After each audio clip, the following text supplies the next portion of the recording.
уважаеми госпожи и господа. Good morning, ladies and gentlemen. Welcome to the second day of this year's edition of the Green Transition Forum. I'm glad that there is such an interest in it, and we have so many distinguished lecturers with us. But before announcing the agenda for today, we are live with Minister GT5, who is in Luxembourg. So it is an honor for us that you found the time to join today's forum. You were also with us on Sunday at the official dinner with Mr. Enrico Letta, the president of the Jacques Delors Institute, together with the Minister of Energy. You shared some clear messages with us about the development of the energy sector. You spoke about a disconnect with the rest of the European market. And you also shared with us the idea of a kind of Benelux in the region in the fields of energy generation and distribution. So I leave you with our panelists, and everybody will have the chance to ask questions afterwards. Good morning, Minister. I know that you're pressed for time, and I am grateful to you for finding the time to take part in today's forum. As Mr. Stanishev said, everything's been changing in Europe. Yesterday, you attended the Council of Ministers for Transport, Telecommunications and Energy. I have a few questions for you today. First of all, what is your view on the European energy policies at the moment? What's happening and what needs changing? Also, have you got any news from yesterday's council? What were the topics that you discussed? And thirdly, with reference to Bulgaria, recently the government adopted its program until 2029. So, in that context, which are the priority steps to be taken by the Bulgarian government in the energy sector? Thank you, Mr. Popov. I would like to thank the organisers for the opportunity to join your event. As regards where I am, yesterday we had a meeting of the energy ministers. Today they are already in Oslo. I would briefly list the issues that we're going to discuss there. But I'm indeed very grateful to the organisers for the fact that for the fifth year in a row, they turn Sofia into the capital of Europe to discuss key questions. 5 years ago, we set up the Bulgarian government and we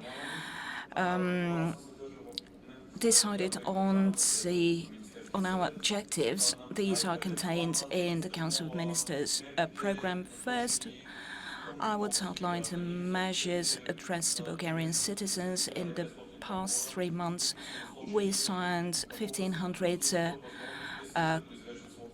contracts, treaties concerning Bulgarian households for PV installations. I believe this is the right way to go. Households should turn from consumers into prosumers.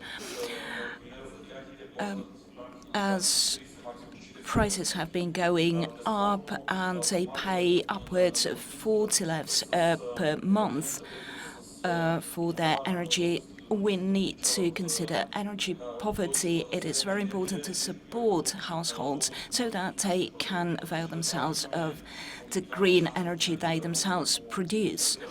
We'll be setting up also a decarbonisation fund and channel some of the funds to the households again.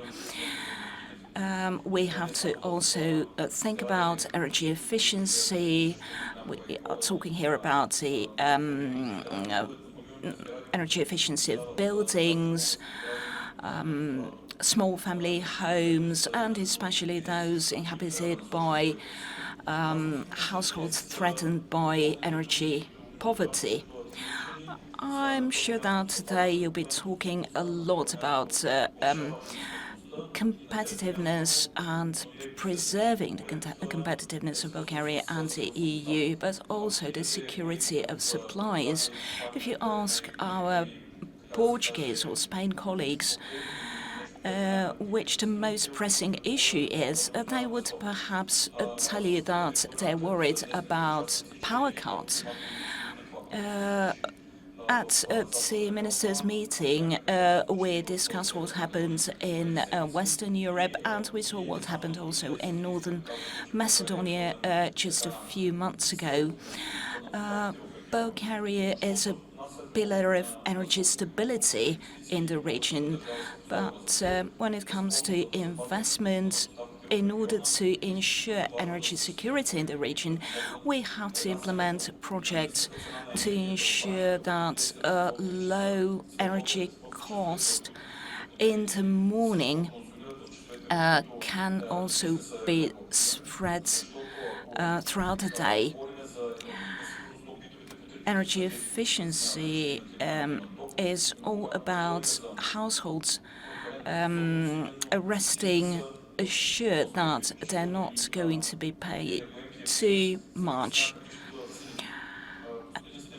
And the industry is also concerned about that. Mr. Stanishev mentioned that during the official dinner with Mr. Enrico Letta and the Vice President of the European Commission, the Minister for Ecology of Greece, we discussed those issues, and not in a diplomatic way, but honestly, frankly, we agree that there is a barrier which divides Central and Eastern Europe from Western Europe. We talked about energy bottlenecks.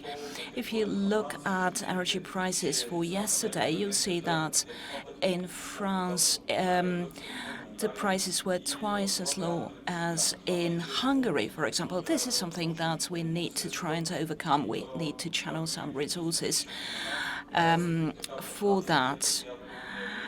And there was also the idea discussed that in the Balkan Peninsula we need to create, as Mr. Stanishev said, our own Benelux, connecting our energy grids, but also making sure that we are able to transit natural gas. Thank you very much. Let me just say that yesterday, when we talked about citizens' protection and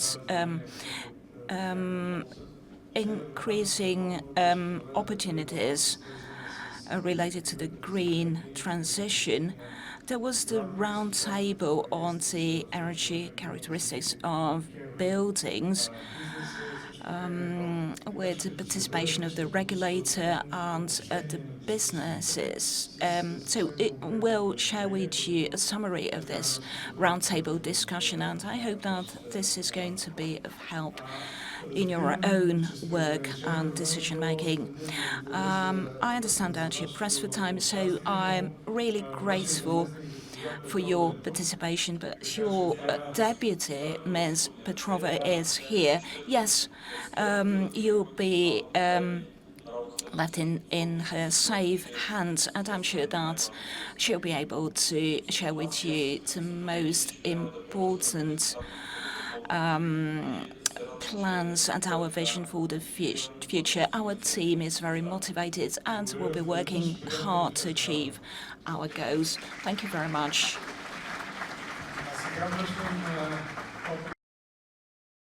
Now back to Mr. Stanishev for a brief summary of what's happened so far and launching today's discussion.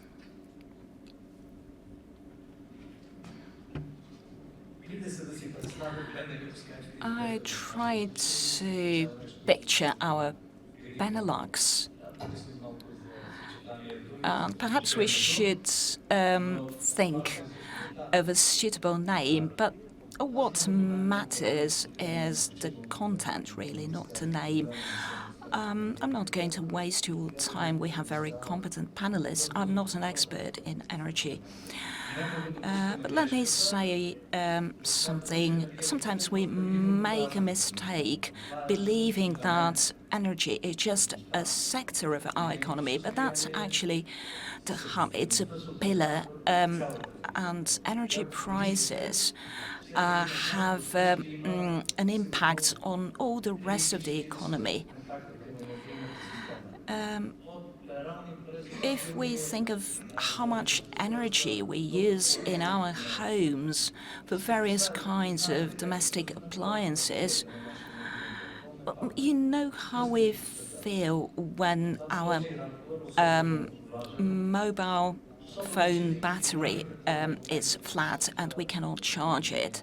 So considering the huge dynamism in this sector,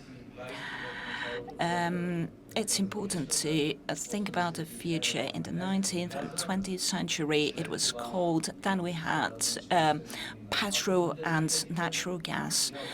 Then we got nuclear power, and now it is a renewable energy resources. Although the true renewable energy resource is nature itself, because PV panels, wind turbines, they need to be replaced every 20 or 30 years. I looked up some data on the energy mix of Europe, and I noticed that it had changed dramatically. 44% of energy generation in Europe comes from renewables. People still say, or some people still say, what Green Deal, what are we talking about? But that's what's happening to each and every one of us. And it's a matter of striking the right balance. We know that Europe does not have enough fossil fuels, and it's very dependent on imports of gas, of petrol. The minister also talked about the security of the supply chains, and we saw what happened when there was the energy conflict between Ukraine and Russia, and we were left without supplies for a couple of weeks. So we know what happens in such situations. There is yet another aspect to the problem, and this is prices. Industrial manufacturers in Europe need energy. Natural gas prices are 5 times higher than those in the US. Other energy resources also as much as 2.5 times more expensive, and that makes us less competitive. But I'm sure that we'll hear some answers to our queries, to what our concerns are from the expert during our Green Transition Forum. There are 2 aspects that I would like to mention. First of all, we work in order to have true regional cooperation together with the Romanian Commerce and Industry Chamber, we are preparing a meeting.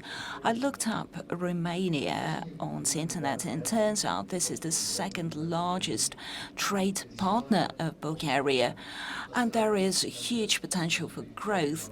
So I'm really happy that we'll be having this roundtable with our Romanian colleagues today. And there is yet another event, which is a source of pride for us because we have been working for the regional and European dimension of our forum. But the world is really global. So today, the participants in our forum will have the privilege and the inspiration to hear a lecture delivered by Professor Darren Acemoglu, a Nobel Prize laureate for economy for 2024 and one of the leading thinkers, not just in Europe but in the world.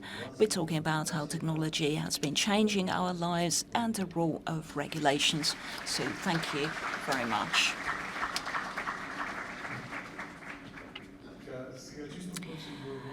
Now some housekeeping. Our panelists will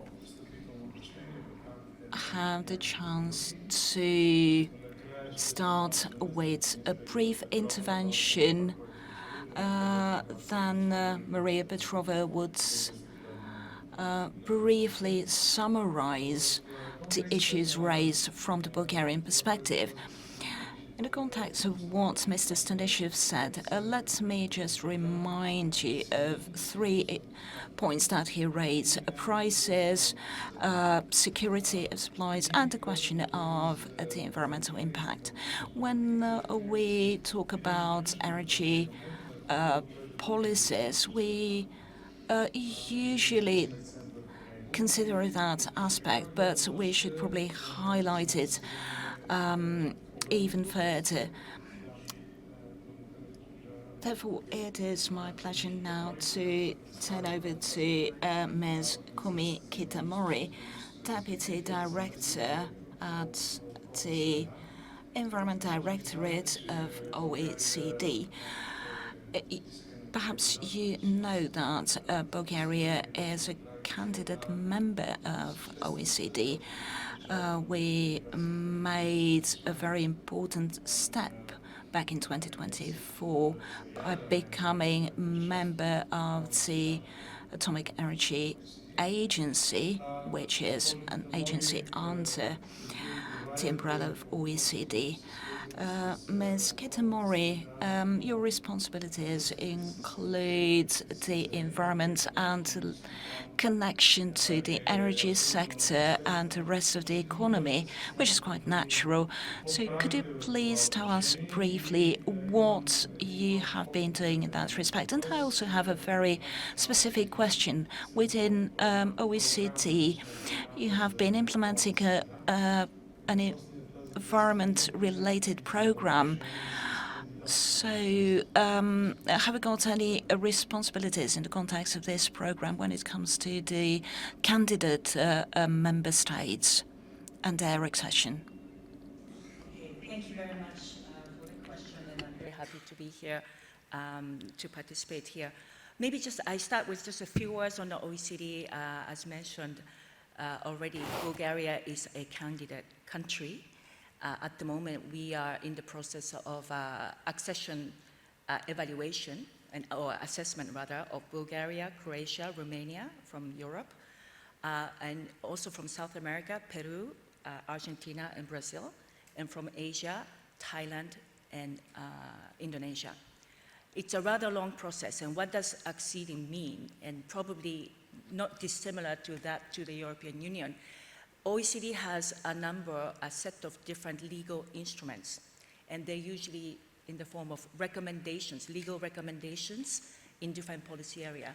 Where I am working in environment, we are responsible for about a quarter of all the OECD legal instruments that a candidate country has to accede to or conform to, and that requires domestic regulatory reforms.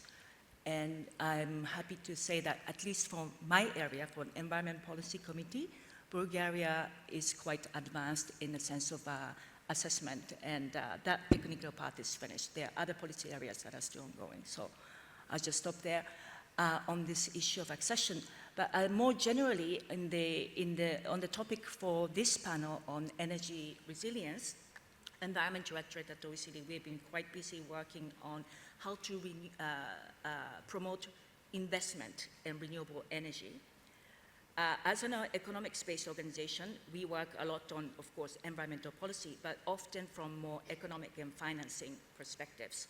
So as we all know, renewable is really the key to the future energy system resilience and security.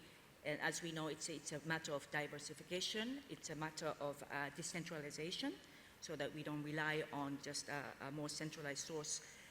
And especially today, when we have a very volatile situation in the context of geopolitics, but also the worsening effect of climate impacts. All these could be disruptions to energy systems that we have today. So the more distributed and more diversified it is, the more the system can contribute to resilience. So in this context, we have a dedicated program at the OECD, what we call CEFIM, Clean Energy Investment and Finance Mobilization Program. It's an initiative where we work more with emerging and developing economies, more than members. Why? It's because, as we know, that's where the future of energy demand will come from. That's where more of the greenhouse gas emissions will come from. So as this is a priority of OECD member countries to really encourage and support policymakers and governments in emerging and developing economies beyond the OECD membership. So in this specialized initiative, Clean Energy Finance and Investment Mobilization Program, we are addressing a number of different issues. We are working with countries like Indonesia, Thailand, Vietnam, Colombia, South Africa, but also Eastern Europe, Central Asia, and the Caucasus, on how to unlock private capital to promote more investment. So just some stats from, you mentioned the International Nuclear Energy Agency, but there's also, under the umbrella of the OECD family, International Energy Agency, IEA. So according to our IEA numbers, we know that clearly there is going to be a massive amount of investment that's needed in order to meet the climate commitment that the global community made at COP28. It was already mentioned earlier on, tripling renewable energy capacity by 2030 and doubling of energy efficiency rate by 2030. And that implies a need of some large sums of capital. So doubling, and that implies doubling of the current annual investment on renewable power generation and distribution grids and battery storage to some $2.5 trillion annually, globally. So that's a lot of money and requires a massive scale-up of investment. And that requires to come from all sources, public, private, and very often blend of both in these areas. Now, we know that there's no shortage of capital globally, but the current state is, despite these needs, investment needs, the money is not flowing to these projects. Okay. Please can wrap up. Yeah, okay. So just to say that what's needed to shift the flow of capital is, first and foremost, clear policy and consistent policy signals from the government side and policymaker side to incentivize private investors, and also a regulatory framework that has to be conducive to create an enabling environment for private investors to flow, make sure that the money of flow goes to this type of renewable investment project. So I'll just end there for this round. Thanks. Thank you very much, Kumi. I just want to say a couple of Благодаря ви. Само няколко думи искам да кажа в допълнение на казаното от вас. Със сигурност ОИСР не прилича на Европейския съюз, що се отнася до подхода, до решенията, но е хубаво да имаме възможността да последваме 38-те държави, които са ваши членки и техният опит да се стремим към този тип стандарт, както за да се получим от всички постижения и досегашният опит. Със сигурност светът се загрява в много отношения. Това е опитът на няколко континента, така че ние ще се радваме да се получим от него. Следващият ни оратор е банкер, заместник-председателят на Европейската инвестиционна банка, господин Кукурис. Господин Кукурис, инвестиционната банка има 8 приоритета. Всичките са свързани с зеления преход. Независимо дали говорим за климатични действия, сближаване, социални аспекти, дори и фокусът към сигурност и отбрана, сигурен съм, че имате и какво да споделите и общи точки с Фонда за иновации на НАТО. Тук става дума за много действия, много задачи на банката, които са свързани с зеления преход. И когато става дума за част от вашите подходи, за подхода ви за отпускане на заеми, поне 50% от него и от заемите са насочени към действия, свързани с климата и с устойчивостта на околната среда. Как изглеждат нещата, когато става дума за европейската климатична и енергийна политика от гледната точка на една банка, и то не коя да е банка, Европейската инвестиционна банка? Благодаря ви. Преди всичко искам да благодаря на организаторите за това, че ни събраха тук на този важен форум. Благодаря ви много за поканата. Като банка за климата на Европейския съюз, инвестиционната банка, ние сме горд партньор на този форум. Аз лично много се радвам, че съм тук сред вас и че мога да се срещна с всичките си приятели в София. Много се радвам, че съм част от този панел и да, ние сме една климатична банка, банка, която се занимава с въпросите за климата. Почти 60% от средствата, които отпускаме, са насочени към проекти, свързани с климата. Всички тези политики са наш приоритет, което обаче не означава, че не инвестираме в енергетика или в енергийна сигурност. През последните 5 години повече от 100 милиарда евро бяха насочени в тези политики от нашата банка. Отдаваме голямо значение на сектора на зелената енергия, на енергийната ефективност, на свързаността. Министърът каза преди мен, аз съм от Кипър. Това е единствената държава, която всъщност не е така добре, не е взаимосвързана с останалата част от Европа.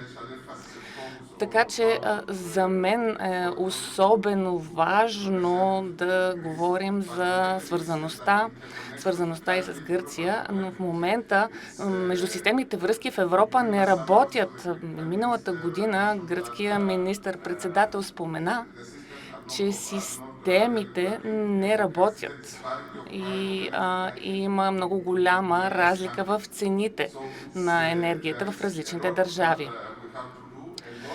Имаме много път пред себе си, трябва да направим много инвестиции. Европейската инвестиционна банка е партньор на националните правителства, на Европейската комисия, както и на частния сектор. Имаме много опит в катализирането, мобилизирането на частни инвестиции, за да вървим напред и да предприемаме стъпки в зеления преход. Благодаря ви. Искам да спомена само едно нещо. Има едно много интересна публикация на нашия сайт от 13 юни тази година. т.е. тя е само на 4 дни. Тя се нарича "Как цените на енергията и несигурността се отразяват на климатичните инвестиции на европейските фирми". Този доклад е около 20 страници и бих насърчил всеки да го погледнат, защото и предишните оратори споменаха цените. Стана дума няколко пъти. Но е много важно, когато един банкер посочва това. В този доклад ще видите много графики, много информация. Ще видите и как е събрана тя и какво мислят банкерите. Какво мисли Европейската инвестиционна банка за изменението, промените в цените?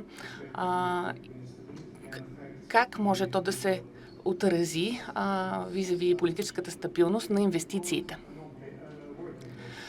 Ние сме нарекли нашата публикация, нашия доклад, работен доклад. Съвсем кратко. Както казах преди, Европейската инвестиционна банка финансира енергийни проекти, но ние не пренебрегваме теми, свързани с климатичните изменения. Ние сме единствената институция, чието проекти от 2020 година са насочени натам и съвсем наскоро започнахме да работим в една посока, в която във всяка държава, в която инвестираме, искаме преди това да разгледаме нейните енергийни планове. Така че насочваме много усилия натам. Да, в този контекст искам да посоча, че Европейската инвестиционна банка има два много важни проекта в България, свързани с енергийния сектор. Единият е свързан с декарбонизацията на Българския енергиен холдинг. Има специална програма за това. А другият проект е свързан с Марица изток. Трябва да кажа, че като вице-президент, който отговаря за България, бих искал да имаме още повече проекти в България. Да, тези два проекта съществуват, но заради енергийният микс в България не инвестираме твърде много, но се надяваме да инвестираме повече в възобновяемата енергия и да инвестираме в... Извинявайте, тъй като в Кипър нямаме такова нещо, забравям думата, казва оратора, в електроенергия, в всякакви нови проекти, които България развива. Благодаря ви. Благодаря ви. Сигурен съм, че ще имаме повод да се върнем към вас в дискусията. А сега с голямо удоволствие давам думата на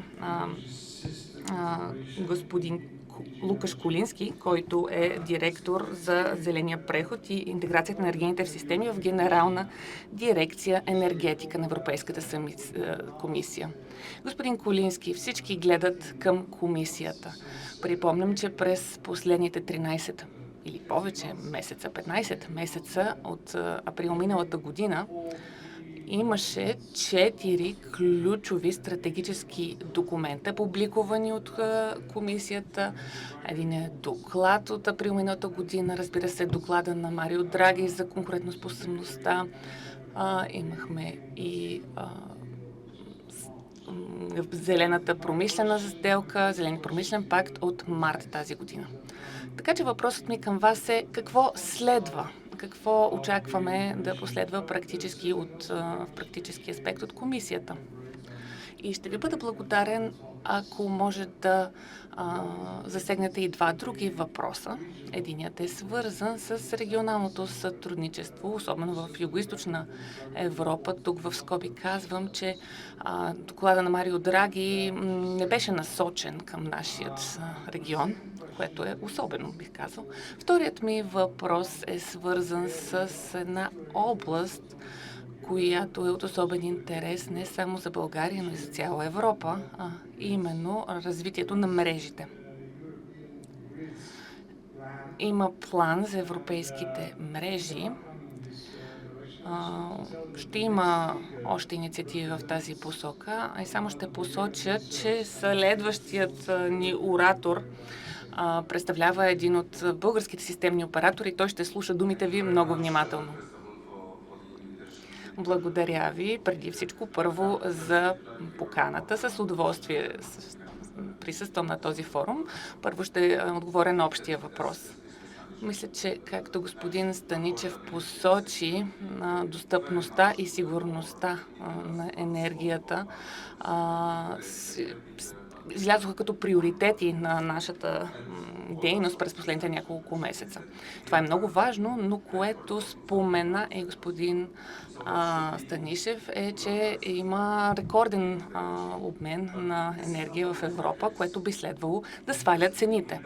Интересно обаче не се получава това. Това са особено големи количества от възобновяема енергия, но те не водят до намаляване на цените. Имаме един много странен феномен. В някои държави имаме рекордни нива на отрицателни цени. А в други или понякога в същите държави виждаме изключително големи скокове на цените на електроенергията. Например, that tells us something important about the efficiency of the market, the efficiency of the energy system. And you rightly mentioned there are many documents, strategic documents that the new Commission adopted on our work plan, and I will not go into all the details. You have affordability first and foremost central to these actions. You have short-term actions which basically boil down to the fact that we should be paying a fair price for energy on our bills. There are different elements there. There are elements related to preparedness for the crisis because, okay, we can't, we have learned the lesson the hard way and we can't exclude another crisis at some point. But I think the important thing are the structural measures. And let me say a few words on this, linked to the topic of today's panel, connectivity and the infrastructure. So what these negative hours and then price spikes tell us is the efficiency of the market. And we see that connectivity is, insufficient connectivity is behind these issues. Insufficient integration of renewables is behind these issues, and we see that this is very costly. So the worst thing is that these renewables that we've been developing very, very quickly, a lot of this renewable energy is wasted. It's curtailed. And then we have to pay for redispatch. And the costs of this, at the European level, we estimate they go up to 5 billion today, and we estimate that by 2030 this can go up to 25 billion, so 5 times. So now, what needs to be done? Again, you have a long list of issues that we look at, but I would mention first, we need to make sure that the benefits of these renewables are passed on to consumers, and there I would mention in particular the long-term contracts, the power purchase agreements that allow the industries, we discussed their competitiveness, allow the industries to benefit from relatively low, stable price over a long time. There are issues related also to public support to these renewables. The contracts for difference are the type of instruments that keep this market responsiveness of the supported installations, and this is very important. Now, there are issues also related to the market itself. First, flexibility. When we looked into the reasons for these price spikes last year, we saw that flexibility, storage, and demand-side response in the region is missing. So this is very much in the focus of what we're doing today. And then you mentioned grids. Grids are a big kind of front of works for us. It's not only about the build-out of new grids, although when we look at the needs at the European level, we see eye-watering figures in terms of investments, 600 billion over the next years.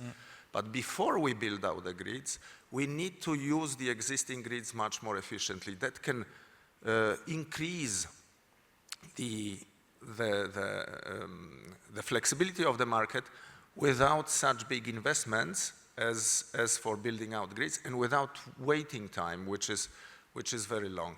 And then final point I would mention on strengthening of the markets is the governance.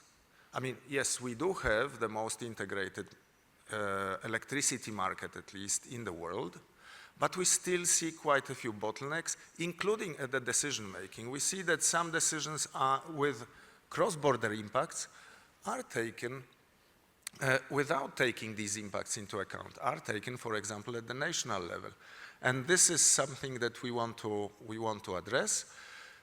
You will see all this coming up in a number of non-legislative initiatives like the guidance to the member states, the legislative initiatives you mentioned, the European Grids Package, but I would also, let me mention very briefly, the implementation. I know it's not a sexy word, it's a boring word, the implementation of the agreed infrastructure, but there has been a wave of legislation, good provisions that were agreed recently, which are still not translated into national systems, all too often in many countries, and they are not put in motion in order to unblock these, to address these inefficiencies. So implementation, I would say first, then these initiatives that I mentioned, and then as well the investments, the massive wave of investments. We work very closely with the EIB, but there is also the upcoming state framework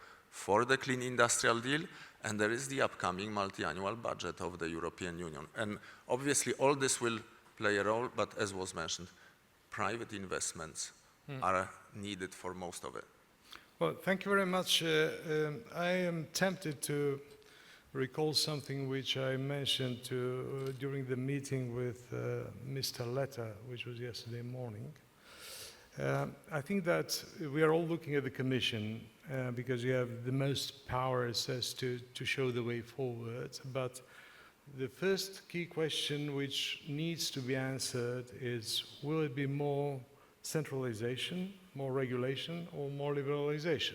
What is upcoming in this context? And my second message I want just to pass, not to provoke you for an answer, just to mention it. I'm pleased to announce that we have with us here the Vice President of the Council of European Energy Regulators, Mr. Dietmar Preinstopper. He's a speaker later today. But last year in December, following the Draghi report, CR published their position on the Draghi report, and I just want to quote one sentence, which I think is very important to be noted, particularly by the Commission. Quotation: "The Council of European Energy Regulators raises serious concerns about the push for centralized energy governance in the report, warning that it risks undermining subsidiarity, ignoring national specificities, and disconnecting EU-level decisions from citizens' realities." End of citation. I think that this sentence concentrates the need for more consultation nowadays with all stakeholders from the side of the Commission. This is not a criticism that you're not doing this. On the contrary, you're doing it. And you're doing it in many formats. But I think that the current situation demands much more attention on in this consultation process. Now, I mentioned that you will hear now the positions of the views of the business. You want to react? Just briefly, Please do. if I may. I mean, between centralization and liberalization, I think we have a pretty liberalized market. We've been working over the years. Right. I choose integration, okay, and that requires, again, the decisions taken at the European level where there are European impacts, but obviously the role of the regulators is more crucial than ever. However, again, there are sometimes the decisions taken which affect the region, which are taken within a member state without a lot of consultation between the member states. I take your point on the consultation at the European level, and just to mention this European Grids Package that we will publish later this year. It is now open for public consultation. So everyone, please feel free to contribute to it. But the idea of this is exactly that. I mean, if we identify the needs, we cannot have the needs identified in each and every corner of the EU separately because it's simply inefficient. We will pay twice for the same thing. So you need more integration. You might call it a bit of centralization. I would call it integration, taking a decision where it's necessary. But there is very, very clearly the role for regional level, for the European level, and the national decision making. Thank you. Thank you very much. Now, we have with us Mr. Mikov. He's the CEO of Electrohold Bulgaria. Господин Миков, много се радвам, че сте. Mr. Mikov, I am very happy to see you here. I suppose you are quite provoked by what you heard so far, and I don't want to complicate your life too much, but I will provoke you as well. One of your companies, you are a member of the EU DSO format. This format recently published a paper on the problems of the power companies connected to supply of technologies and equipment which they need. I think this was a very important point because the questions it poses are related to administration, regulation, and not as much related to business. So I would like to ask you in your brief presentation, in your brief review of what is going on in the European, regional, and national energy and climate policy, to also touch upon that part because you have very specific, clear message on it. Well, thank you. I will reference what the previous speaker said, which is that before we invest in grids,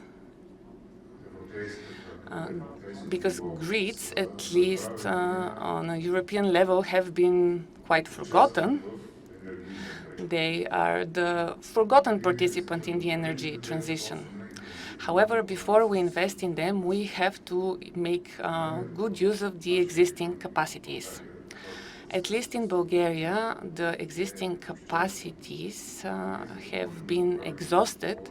And in order for us to do something more on grids, we would have to change the equipment of the grids. We have to equip them with monitoring devices, and then we would have to take the proper decisions. In order to do this, we would need certain investments.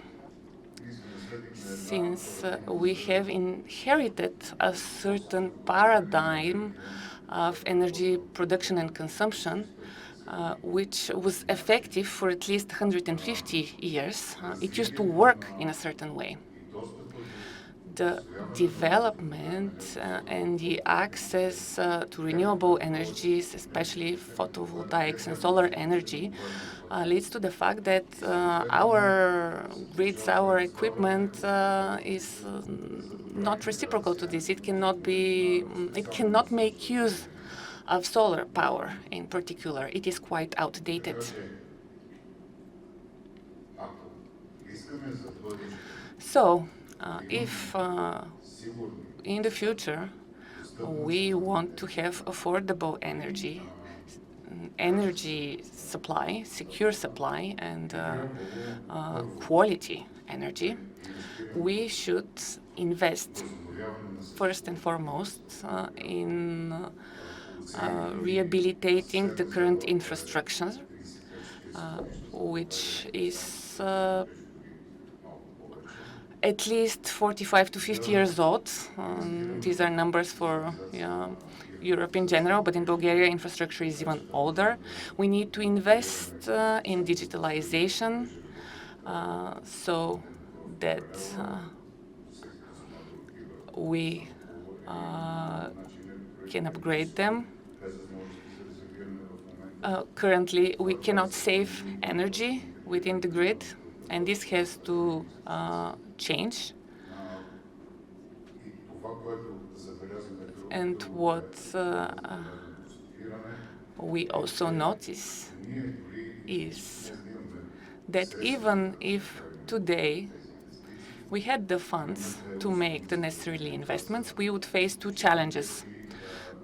First, the very heavy administrative burden in order to acquiring permissions for building new infrastructure. And secondly, DSO and so all colleagues will also agree with me. The second challenge is human resources, especially in the grid sector of energy. We do not have enough qualified workers. This was also mentioned as one of the priorities to work on last week.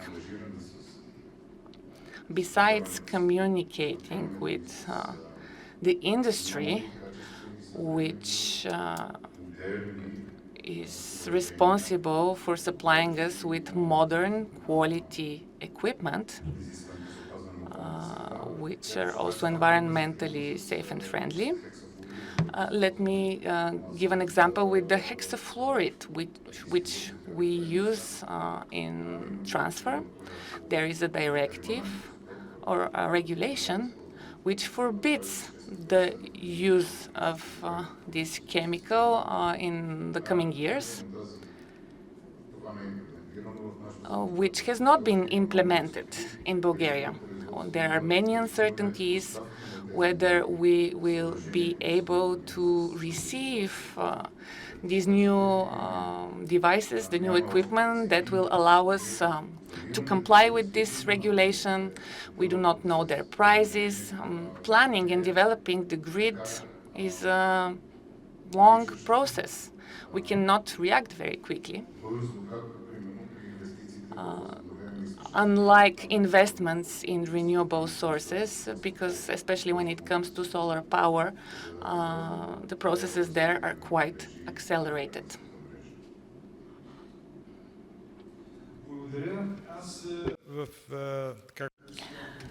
Thank you. In the interest of truth, I should say that issue of a regulatory and administrative burden has been raised in both reports by Mr. Draghi and Mr. Letta. But I suppose it's a particularly serious problem for Bulgaria. I think Mr. Naitanov, who's also here, had previously voiced his concerns with respect to regulatory burden. But perhaps we should consider amending the legislation and perhaps some of the proposals should come from the regulator itself. As regards the staffing issue, I'm not competent to comment on it, but everybody has been raising this issue. We had representatives of the University of Sofia, so I hope that you'll find a way to ensure that the necessary experts get educated and you find the right personnel that you need. Well, the topic of grids is often ignored, but I hope that together with the regulator, you'll be able to sit down and seek the right solutions. It's not so much about funding, but more about the regulatory framework. Mercury Energy Trading. Mr. Snowden, Nicholas, I was very impressed when I went into the details about your company. Just after 20 years, you have stepped in more than 50 countries, and you are doing a lot of business, as you call it, bringing the energy markets together. So you certainly have a very good impression of what's going on throughout the world, and my question to you, after you comment what you've heard so far and add whatever you wish in this context, my first question to you would be, what is the big difference between working in Europe and working, for example, with China? You had recently concluded a huge gas-related agreement in China, so you can compare, so to say. And my other question is related particularly to the issue of climate action and environmental protection. I noted that you have envisaged some more than $500 million, and you have a particular program called Sylvania. So can you mention just a few words about that? Sure, Please. absolutely, and thanks very much for the invitation to be here, and I should thank Ivan Vutov for highlighting this great event to us. It's a great honor to be here. Look, I think in terms of my comments at the beginning, I just wanted to kind of highlight three things that are important to us. One, just who is Mercuria and what do we do and how we support the green transition. Two, why are we so excited about the opportunity in Bulgaria today. And then three, and this is slightly kind of off topic, but I think very important today, is we think it's very important to recognize critical minerals, and copper in particular, as a potential bottleneck for the progress on the green transition, and that shouldn't be forgotten. So in terms of the first point, who are Mercuria? Well, we're the third largest privately owned trade house globally. We have a very clean balance sheet, around $6 billion worth of equity, and we're very focused on investment in the green transition, as was already pointed out. We represent some of the capital that some of my panelists have talked about being required. What are the other kind of things that are important to recognize about us? Well, I think first of all, we have a completely clean track record. Compared to some of our peers, we've had no issues at all in terms of investigations, and I think that's very important as a partner. I think the other thing is, from a geopolitical perspective, we straddle both East and West. The Chinese government is a shareholder in our company, so we have very strong relationships with Beijing, but we also have joint investments with the US government, TechNet, and given the sort of turbulence in the world today, I think it's very important to recognize the ability to sit between different kind of forces in the world. I think in terms of the kind of second point really to make, why are we so excited about Bulgaria? Why are we here today? Well, look, I think three things stand out to us around the kind of Bulgarian opportunity set. The high quality of the people. You have a very skilled, educated labor force that shouldn't be taken for granted. I think second of all, it's a very easy place to kind of do business, particularly on the natural resources side. If you go and try and kind of build a project in other areas of the world, you will face a lot of challenges, long permitting. We think that here that's a far lower barrier to development. But I think finally also geographically, Bulgaria sits in a very strong position where it can, from a commodity perspective, field flows from both east and west. And those aren't just words. We have already undertaken significant investments through CWP on the renewable side, a couple of large projects on the wind and battery storage side, where those are making strong progress, and also on the metal side. We've done a lot of work with the likes of Geotechmin, Arubis. We really do see a lot of promise here, and want to be a partner going forwards. The final point that I'd make, about critical minerals and the transition, which may appear slightly off topic. Well, the G7 just concluded, and what was one of the main topics? Well, critical mineral security. It wasn't focused on energy, it was focused on critical mineral security. And I think that's important today more than ever before, because we are facing really extreme tightness in these raw materials that are needed for things like grid investment, renewables, electric vehicles. Without those raw materials, we will really struggle, even with the right amount of capital, to achieve the pace and kind of achievement of targets that we have. And I think for Bulgaria, you are the third largest producer of copper in Europe. You have world-class mines. You have a very large smelting and refining complex. I think it's acutely important to kind of recognize and support what is a great sort of natural resource dividend to the country. Critical mineral security, I think, is only going to become more of a focus. The Chinese have been focused on natural resource security for the last 30 years. They are well ahead of the West in terms of their strategy, building up supply chains, resources, inventories.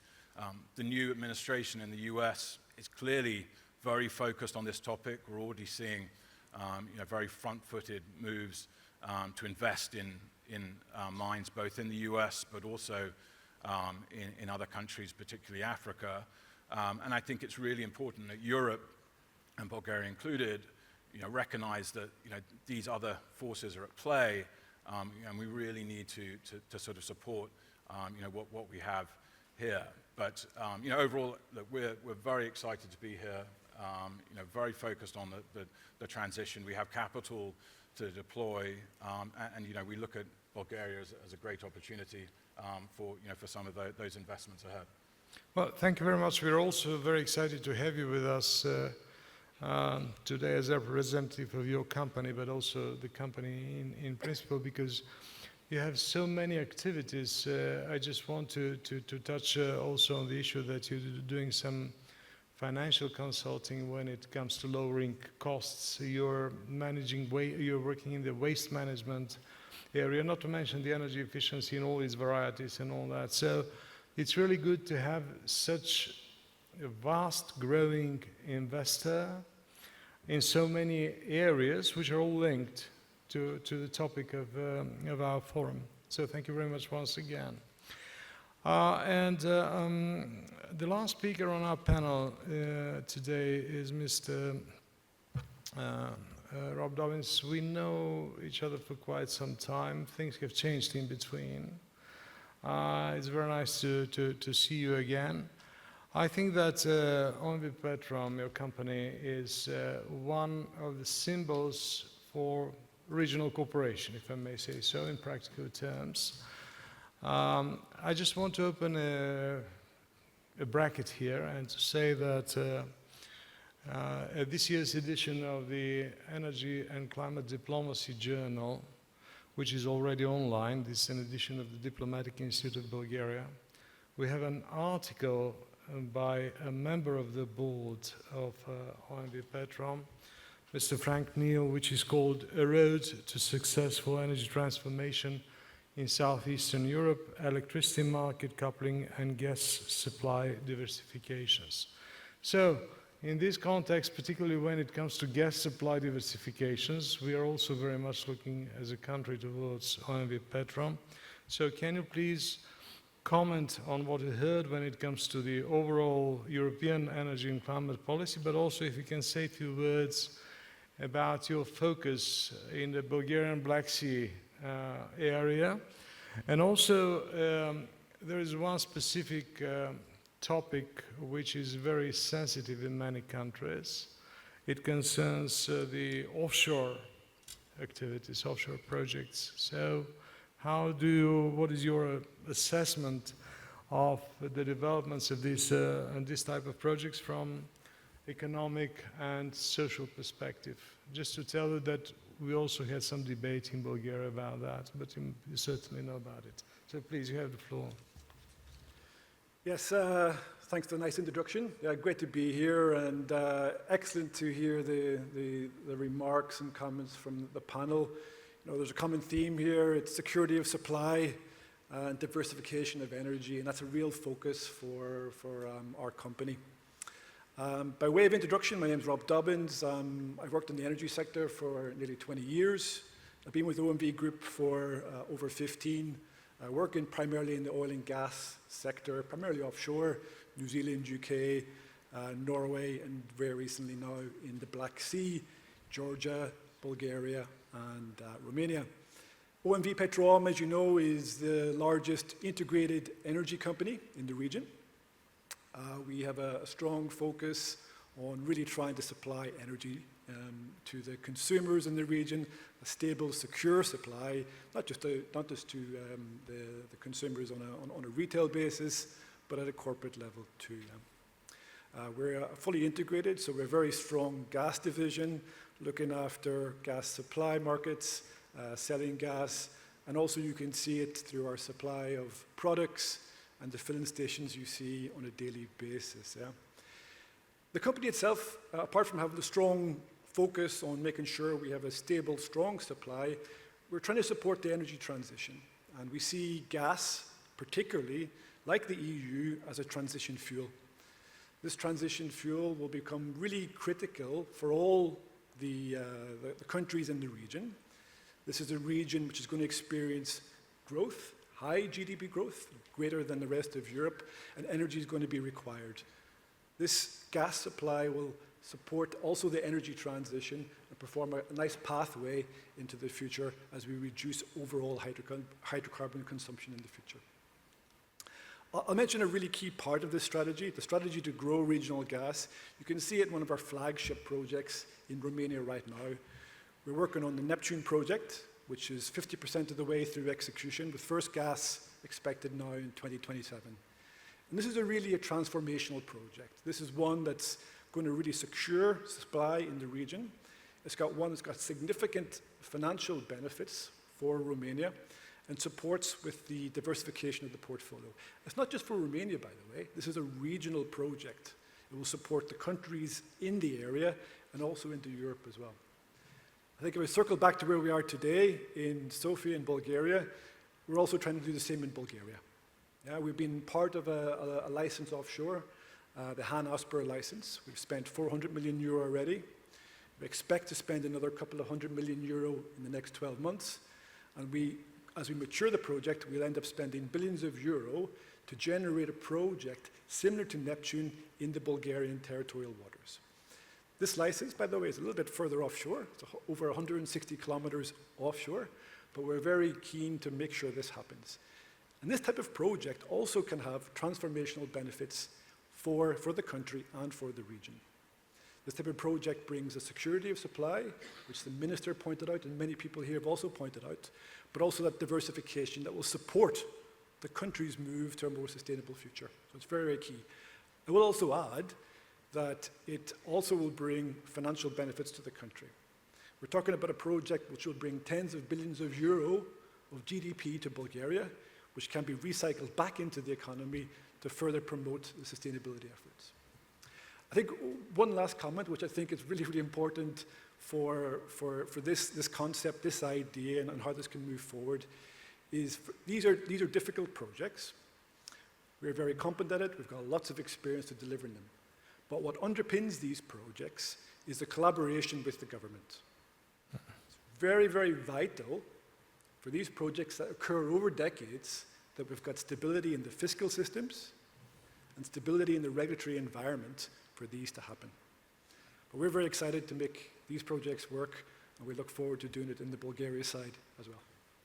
Well, thank you very much. I think that the collaboration with the government is very important in any country, and I would add also collaboration with the regulatory authorities, because things are, when it comes to particularly to development of huge projects, things are interlinked, and as it was already mentioned, and I share completely this view, the regulator is much more important than the Ministry of Energy. But this is my personal view, maybe because I was a regulator and I've never been a minister. Okay. So otherwise, thank you also for noting the role of such kind of projects in their regional context. Because I think that, particularly when we are talking about small markets as in our countries, having good investors which demonstrate how they can develop big projects which are of regional value is important not only for the energy security, it's also important for the overall investment climate because it attracts other investors. So thank you very much for noting these issues. И сега се обръщам към госпожа Ива. And now I'd like to turn to Ms. Eva Petrova. Did you get a good enough picture? Having listened to the panelists, can you tell us more about the government's program? Thank you very much. I tried to choose a few key points on which to talk. We're talking about policies in a very dynamic environment. The focus keeps shifting and priorities keep with that. But I think what we all agree on is that the security of supplies is critical. It's critical for the business, it's critical for the households, and of course also decarbonization, something that is especially relevant for our region and something that we have been working on is ensuring diversified supply from trusted partners. What some of the panelists mentioned, specific focus on the natural gas supplies. In Bulgaria, we did a lot in terms of also diversifying nuclear fuel supplies. And regional cooperation is key in all that. In our region, we cooperate closely with Greece and Romania as we're facing similar challenges and having to find similar solutions. But we also have good partnerships,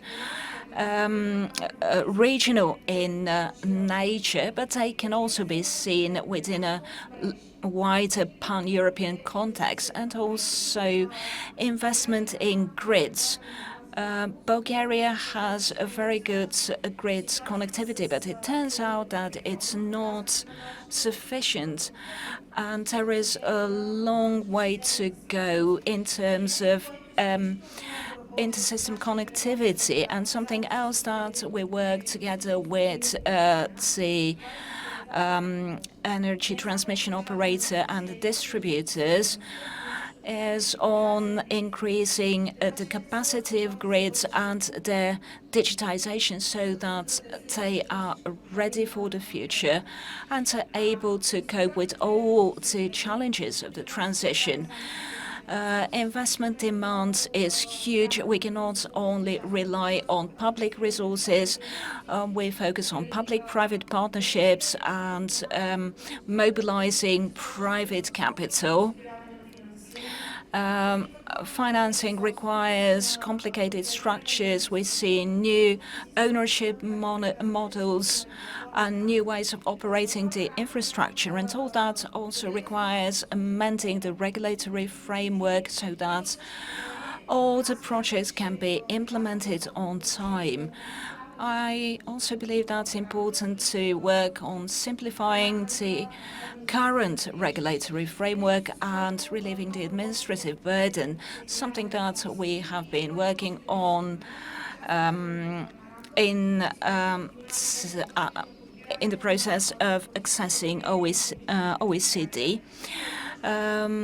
We focus also on the public enterprises and their management, which is critical again in terms of securing funding and turning those enterprises into key participants in this transformation process. The strategic priorities are indeed shared. We need new solutions. Mr. Mikov raised issue of access to new technology, which should be considered in the context of global competition. Decarbonization and competitiveness actually go hand in hand, as well as security of supplies. Those are our shared priorities, but we need tailor-made national solutions, and there are lots of peculiarities that need to be addressed. It is indeed true that we share priorities, but we sometimes suffer individually. There are a lot of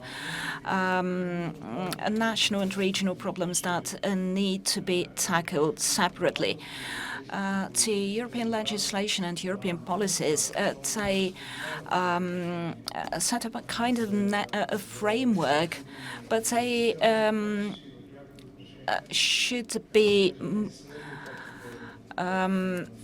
should not prevent also national action in that area. You mentioned the interconnections and the correlations between decarbonization, prices, connectivity, etc. So ultimately, everything we do is for our citizens, and therefore we should look at the social aspects of all that. Energy poverty is still an issue that needs to be properly addressed. I would now like to thank all the panelists. We have another 7 or 8 minutes before we conclude our panel discussion. So if you have a comment or would like to ask a question, please do that using a microphone. Introduce yourselves and say who you are addressing your question to. Така, тогава аз ще си позволя да направя едно кратко обобщение. Ще започна с европейската рамка. Искам специално да благодаря на представителя на Европейската комисия за това, че беше много конкретен и много ясен и за това, че направи тази връзка между... And for making the connection, I would like to specifically thank the representative of the European Commission for making the connection between the European policies and regional cooperation. And of course, the role of national institutions and the business. In this respect, I would like to add the sector of non-governmental organizations. We have very active NGOs in Bulgaria, and I hope that they will keep being as active. Because, as Mr. Letta said yesterday, we have to talk. We have to communicate. We have to seek different viewpoints, especially in the context of what Deputy Minister Petrova said, meaning today's very dynamic geopolitical, geostrategic, geoenergetic situation. I would also like to thank for the hand that has been outstretched, the invitation for consultations on the European level. Of course, there have been consultations going on for a long time because there are many mechanisms, but this also means that countries have to reach out to Brussels as well. As one of the panelists pointed out yesterday, we are not policy takers, we are policy makers, so we need to be proactive in crafting European policies and crafting European laws. The last thing I would like to mention in relation to today's panel is that the approach to the topic, based on what we heard a number of times, meaning the big reports on competitiveness and on the state of the energy market, tell us that we need to change our attitude towards business, not only from the point of view of communication, which exists in one form or another, but from the point of view of some very pressing issues which have been awaiting both European and national solutions. One of them is the issue of grids. I don't want to talk about state aid or public procurement here because there are many issues relating to that. But what I believe should happen first and foremost on the national level in the context of the intensifying dialogue that we have is to structure a roadmap to note the most important issues and make a distinction between issues that can be solved on the national level and issues that can be solved on the European level. Once again, I would like to reiterate that the question is not in a lack of money. Minister Stankov recently in an interview said that within in a number of meetings that he took, he has found additional resources from different funds, I believe from Hong Kong and other places. So the issue is not an issue of money. The issue is an issue of having a clear vision and having a deadline, because there is a lot of competition. And on the issue of competition, I also want to mention a few things that I found quite disturbing in the Draghi report. The European business should not be paying energy 3 or 2 times the price of their American counterparts. The same goes for natural gas. We cannot afford that. In the technical revolution that we are undergoing, any delay will lead to great losses. So I hope that the people who have the power to take the solutions and the people who stimulate the taking of this solution will be active enough. Once again, I would like to thank you for being here, and I would like to especially thank Madame Stanisheva. What she and her team have made is amazing, organizing so many people in such a short time on such a high level. Of course, I would also like to specifically thank the interpreters, as well as our technical team.